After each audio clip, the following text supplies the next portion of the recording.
Hello, everyone. Thank you for tuning in. I am JayLee. This is JLeesCorner. This is my review, honey, for Tamar. Get Your Life, Season 1, Episode 2. I don't know who look worse in this show. I don't know. Is it the producers? Not really. Is it Tamar? Is it David? Yeah, it's David. First things first, if you have not done so already, please take a moment to subscribe to my channel and become a whole JayBird, dun dun dun dun dun, and all that goodness and stuff. Okay, let's inhale and exhale. You ready? Inhale and exhale. Inhale and exhale. Okay?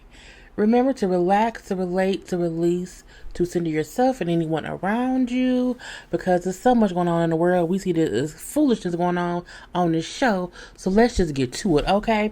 Do not forget to also like this video, comment in the comment section. You can also share this on your social media. You can follow me on IG and on Twitter at J_Lees_Corner. Okay.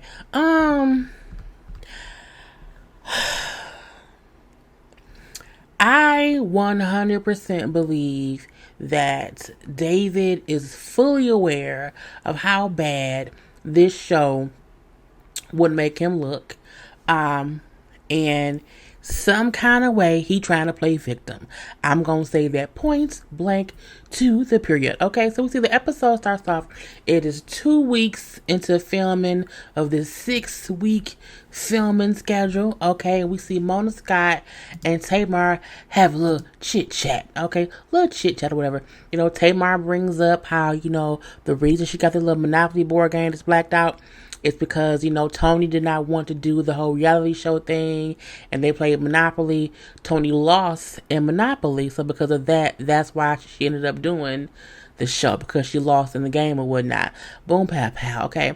Mona brings up how she saw the footage of Tamar working with Goalie and the whole breakthrough thing, and she's like, you know, I think it's amazing, and, you know, when you have these breakthroughs, we want to have you to be to a point to where you're ready and willing to, you know, do music and write, and just basically, you know, be creative. You know what I'm saying? We're doing this to help you get your album done and be in a completely positive and creative space. And so we hope when that happens, like, that's what you're able to do. But, you know, we know that sometimes that don't happen, okay?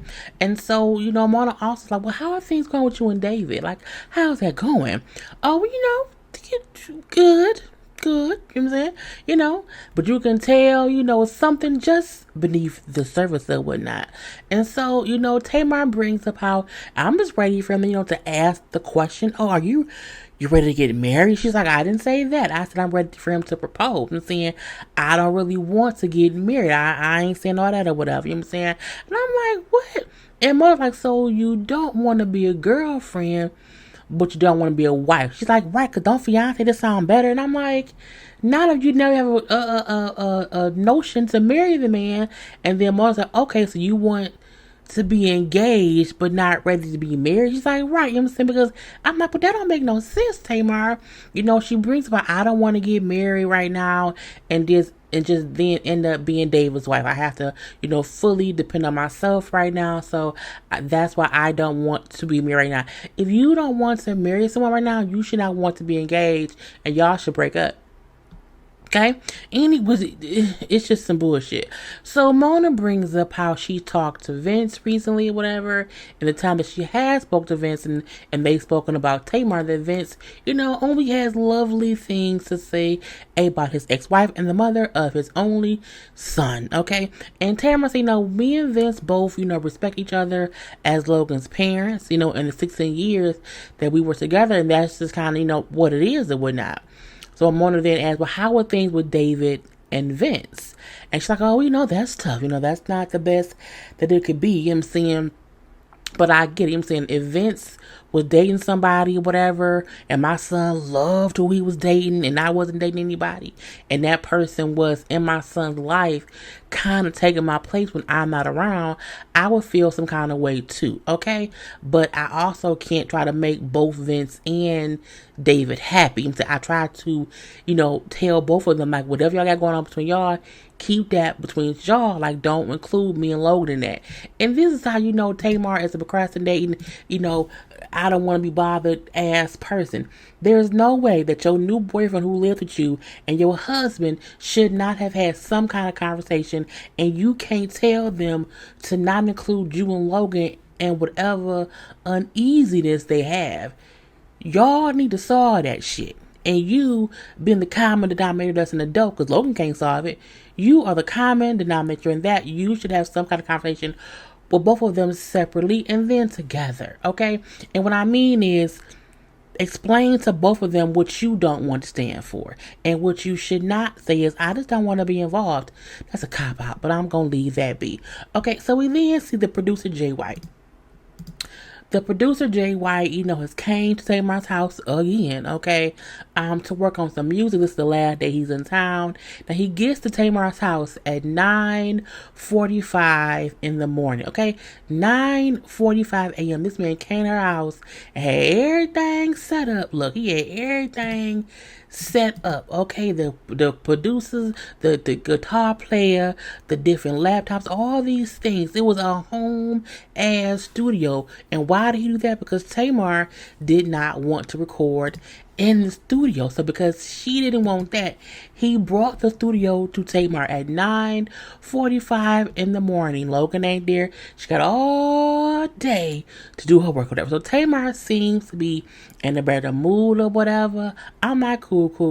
The producers then say, are you not going to go downstairs with them and work? You know what I'm saying? No, they don't care about me. They don't care nothing about me. They don't care about their music.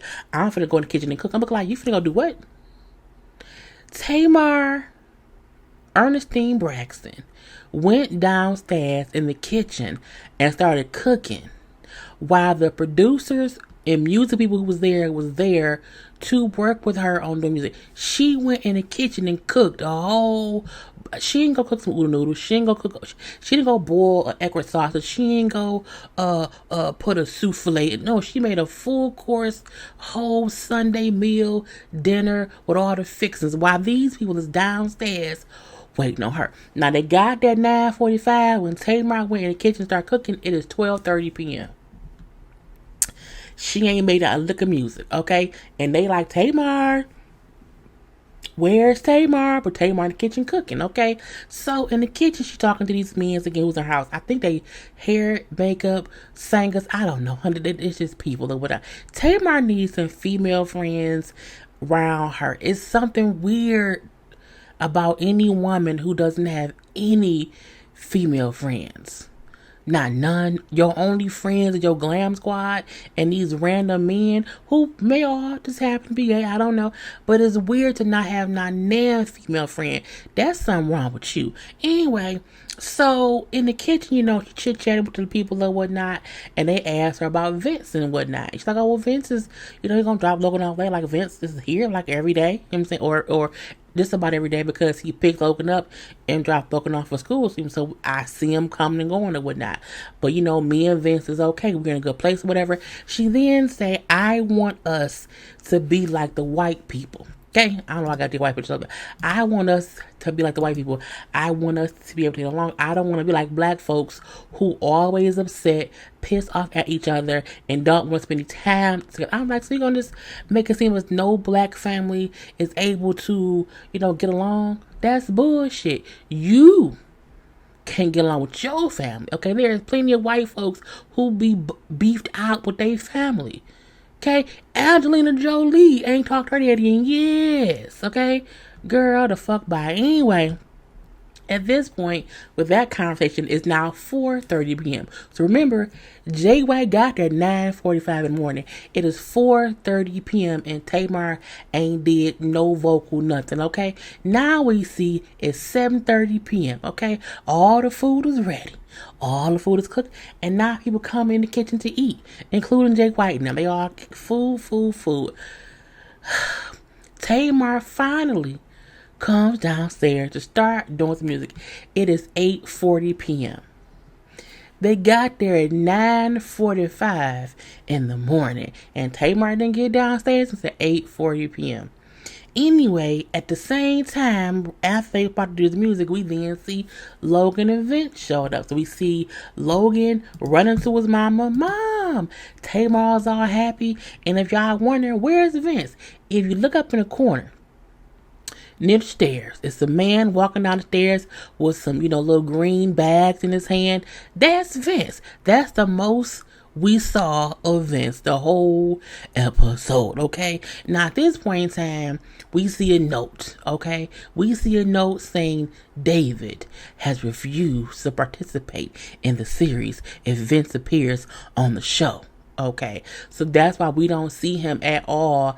This is the most we see Vince, and again, up in the corner, coming down them stairs with the green little bags. That's Vince. That's why everybody looking back, because Vince is here. Hey, Vince, because they know, because Vince, they know him or whatever.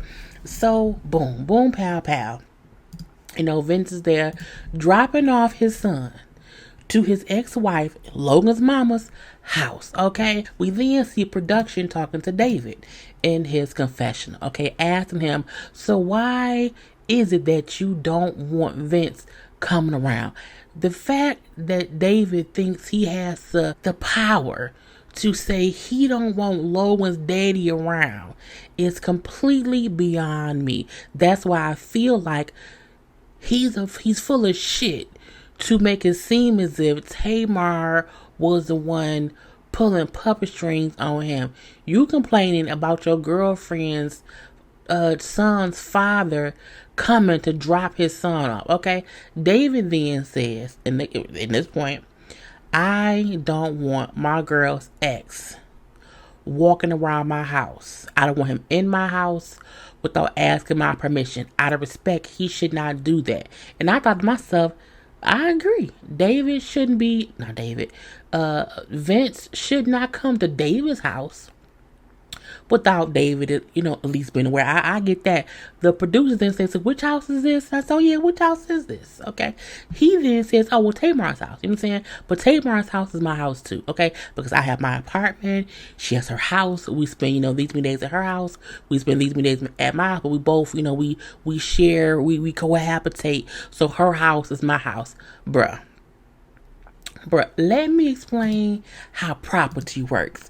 If your name ain't on the deed and you're not paying no bills, that ain't your house. That's Logan's house. And Logan's father has the right to come drop his son off. You not married to Tamar. You don't have no claim on her at the fucking all, bruh. And it's not as if Vince is like a rude asshole dude who come around on some bullshit. Logan is at an age to where when he come home, his dad will probably bring him in the house. Okay? That's how proper co-parenting does, motherfucker. And for you to make it seem as if you don't want Vince coming to literally drop Logan off, to bring his son's bags in the house and put his son's bags in his son's room and then fucking leave. That's nothing. Okay? That's nothing. You don't have to be aware of each time Vince drops his fucking son. If Vince has Logan, that show your alert, he gonna be at the house. You wanna know why? Because he has to drop him back off. Okay? It's not as if Logan is 16 and Logan is 7, maybe 8. I don't know. You know what I'm saying? He's in elementary school. David is full of shit, and he is a possessive asshole. Okay? That's my house too. No, it's not. Not at all, bro. Anyway, so we then see, what happened or whatnot. Tamar come in, and Jay like, okay, well, let's work. But I don't want to sing in front of all these people. I just don't want to do that. Okay, fine. So he put the people out. Okay, look at the lights down. Okay, look at the lights down. And she sings for maybe 4 or 5 minutes. Okay, maybe 10 minutes. I don't know. And then that was it. That's all they, and that was it. Okay, one little line and whatnot. And it's now 9:45 p.m. And she's like, you know what? Okay, Give me 2 minutes. I gotta go pray with Logan. Okay, yeah, go. Okay, cool. She go in there with get Logan. Logan, get your candy and take it out to the living room and sell it to them rich people because they all got money. Tamar used every opportunity in this episode to be distracted, to procrastinate. They got there 9:45 in the morning. It's now 9:45 p.m. and they ain't did much shit. Okay, and Goldie is sitting around looking like this is gonna be a lot of dream work. Like this lady right here is her own worst. Like Tamar is her own worst enemy, and I feel like Goldie was just watching it happen all day. She wasted all them people's day. Girl, this bullshit. So on a whole different day, we see Tamar meeting up with this dude Kassan. Kassan is a choreographer. He is a creative director, or whatever. And he's there to help her, kind of reinvent a live show that she wants to do like later on in December. Now Tamar is excited to work with this man who's amazing in this and amazing in that or whatever. And then they chit chatting with they're collaborating. Okay, they talking and sketching and figuring shit out.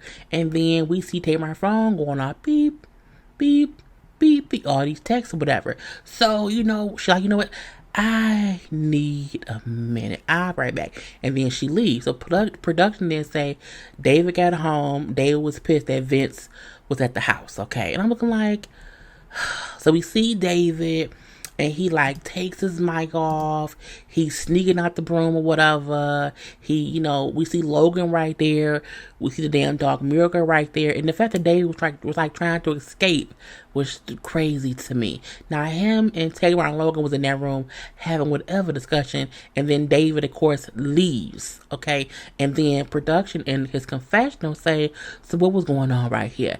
David then say, I don't like coming home and finding out another man was in my house without my approval. Okay, I don't like that. You know what I'm saying? And when I came home, I found out from Logan, who told me that my dad came in the house and put me to bed. And so that pissed David off. And then David left. Now we then see the following day, and Tamar with her glam squad or whatever, a car full of men. And they chit chat. I don't really care. And then they go to a little spinning class or whatever. And that spinning class, we see David then text her to meet up for dinner, later that day because she had not heard from him all night since he left. At this point, it's been like, it's been like a day or whatever. So they meet up with each other. Oh God, to me, this is a toxic relationship times 10 because you can see how both of them is full of shit in one way or the other. But I feel like, Tamar, why are you putting up with this shit? Like for what? Like poor K or whatever. So David then said, well, I needed some time to think because you know what I'm saying, look, I don't have an issue with Vince, okay? But I heard he's been to the house more than once and I wasn't there. You know what I'm saying? And how do you show up to a man's house when he gone, whatever? I told you before, I don't want Vince walking through my house. That's Tamar's house, okay? And Tamar say, he was there dropping off Logan. I don't get why you're upset with me as if I'm purposely, having him do stuff. Like that's not even what it was, whatever. David then brings up a year ago while he and Tamar was on some trip. He found out, he said, I found out that Vince was living at my house for 4 days and he was staying there with Logan. I'm assuming Vince was probably staying at Tamar's house with Logan for 4 days while Tamar was gone. I don't see the issue if Tamar didn't see the issue. And sometimes parents do that. They move houses versus having a kid go from house to house. A year ago, you was a new boyfriend. Because y'all only been together for 2 years. So, you can't dictate shit. That's Logan daddy. And you wasn't even there, bruh. And I didn't know. That ain't your house, bruh. Tamar, like, what? I don't get why you're making it seem as if, I'm saying, I'm doing things or whatnot. I'm saying, I don't want to get involved with you in Vince. I can't make everybody happy in this. I can't do it or whatever. He then said, well, I can't call Vince and tell him, don't come to my house. If it was your house, you could. If it was your house, you could. You can't do it because he's not coming to your house. He's coming to Tamar's house to drop his son off. him and Tamar has a good relationship. It's not, and Tamar, like, I want Logan to be able to see his parents together. Like, he should not be deprived of only, and what Tamar trying to do makes sense. I want my son to see there's not an issue between me and his father. So I don't want him being dropped off at the curb. And that, I don't want that. You want your son to have a healthy processing of thoughts of, even though my parents were divorced, I still seen them get along. My mama and my daddy wasn't fussing. Like, boom. Girl, and David wants to be the asshole to make it be an issue, but I digress or whatever. So, her thing is, because he won't Tamar understand boundaries, and Tamar, like, you need to call and talk to Vince. Y'all need to have a conversation. Like, he's open to, so you need to talk. Okay, cool, I'll talk to him, okay. And then he brings about he don't like, Goldie's dream work because he don't know what it is, and so he wants to talk to Goldie. Bruh, we don't get no, it ain't for you. It's not, it's for Tamar. It's for Tamar, and leave it be. And it was funny that Tamar and them said Logan was all upset when you left, and he said, well, yeah, I talked to Logan, and Logan was upset because he thought I was not ever coming back. I'm like, well, at this point in time, I think you done. So I think he'll be okay. But anyway, he telling her, like, as far as with Goldie, he wants to meet with her. I have a bunch of questions I want to ask her because, if it's not of God, I can't do it. I'm like, I don't care. We then see, Tamar meets up with Goldie to discuss another dream. It's some dream, and she's at David's house, at his actual apartment. It's some dream where she was at a house.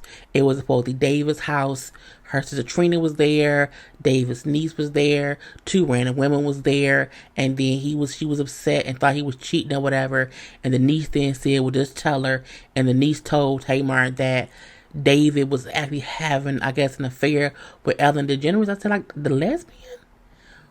What? Why does Tamar keep having these dreams with famous folk? I'm like, girl, I cannot. Anyway, Goldie say the dream is about, like, like family secrets, and the pain and the drama of reality. All these things that I was like, I don't care, because it was a bunch going on. It was too much. But, at that point in time, they chit-chatting. Logan then gets home, okay? So now Tamar has to take a break and handle Logan because Logan wants some food. And so it's the things where Tamar is consistently being interrupted from trying to do this dream work or whatever. And so, she's like, I'm gonna make some food for Logan. But then when her and Goldie gets back talking, go like, you know what? I feel like the dream work is so internal. I want to, if we can do something that can kind of like show you expressing, or an action of releasing the energy, it'd be good. Goldie then suggests a break room. A break room is a place where you go and they have room for you you just break stuff. Okay, you just kind of sigh it on out. Tamar flips her fucking bald ass wig, okay? I'm not doing that. I'm not angry at people. I'm not mad at nobody about anything or anyone. Saying y'all want me to be the angry black woman. Why I always have to be the angry black woman on every series? This is stupid. Not all black women, are trying to be up here fussing and fighting. Saying they want me to act a donkey ass. I'm looking like you acting a donkey ass fool all on your own. Like, I'm like, what do I look? I'm like, what? This is not me. It's not. I'm like, what? The way she started going off, looking like they didn't ask her to go to a break room and put, the real lady's face on TVs and break them. They didn't ask her to go to a break room and get her sister's faces on dartboards and throw darts. They didn't ask her to go to the break room and put Vince's face on a car and beat it. They didn't ask any of that. They said, we want you to go to a break room to release energy. Okay, to kind of show the visualization, girl, a visual representation of the dream work of kind of working through things internally and getting it out. Okay, that was what they said. She act like they said, go here and act a plum D fool and cuss and fuss everybody who's ever did you wrong. And that ain't what they said. I'm looking like you are making yourself look like an angry black woman for no reason. For no fucking reason, okay? And I'm like, but why? this is stupid. Not all black women are angry. Stop trying to make me look like the angry black woman. You're doing a perfect job of that yourself. So she leaves the room, yelling and fussing and whatever, comes back in the room, takes her mic off and say, this is an ignorant ass show. And she walks away. I'm looking like, you are making yourself be the angry black woman based off a suggestion of the goddamn coach lady who you brought on here. And she then say, y'all trying to make, it seems as if, all black women are angry and we not. And so Goldie bring up, I just think Tamar don't want people to see the dream work that she's going through, whatever. But I'm like, well, bitch, it's a show. And the producer like, but she signed up to do a show. Like, we're all here for this. Like, this is her idea. Like, how did she not want us to document what she signed up to fucking document? Okay? At this point, I'm on production side. Tamar's fully signed up for a show that she wanted to do, and at every turn, she ain't doing shit. Okay? It's just dumb. So we then see the two producers. The two producers, Latoya and Michael.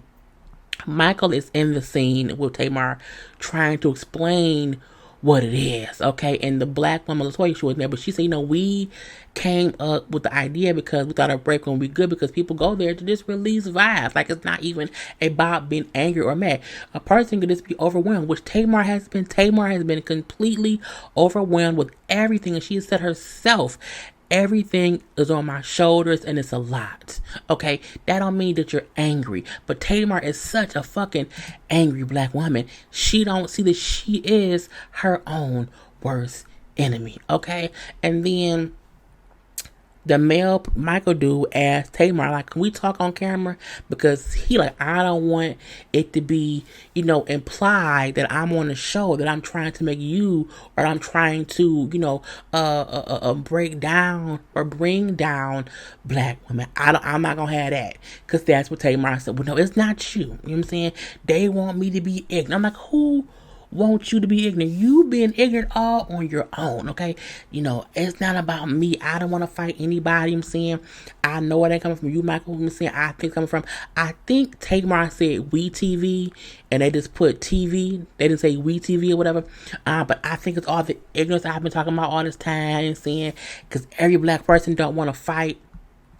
I'm gonna fight my sisters or the girl from the real or anyone but the devil. I'm looking like, why the devil? Okay, who wants shots? I think the devil. Okay, she then, I don't want to go to no break. It was team too much, and it made Tamar look difficult. It made Tamar look dumb. It made Tamar look like an angry black woman, but not because the show put her in that light, but because Tamar don't know how to effectively communicate without looking angry and upset and yelling and cussing and fussing. Like, you could have easily went and said, okay, what's the break room? What's the details? It was just dumb. It was just dumb ditty. And I'm like, girl, because she then said, I don't need to, express myself, at a break room. I'm an artist, okay? I can do this, but you ain't saying shit all season. That's only 2 episodes. But you ain't saying shit. You ain't did shit expressive. You keep hiding, Tamar. Girl. Tamar don't need not none other reality show. Because she keeps signing up for shit. And then she wants pity once she's there. Like, she didn't have to do this show. And I think that's why they showed her saying how much she wanted to do it. Because they knew that she would get into it and then not want to do it and then blame them. This is all on Tamar. And I'm done. Peace.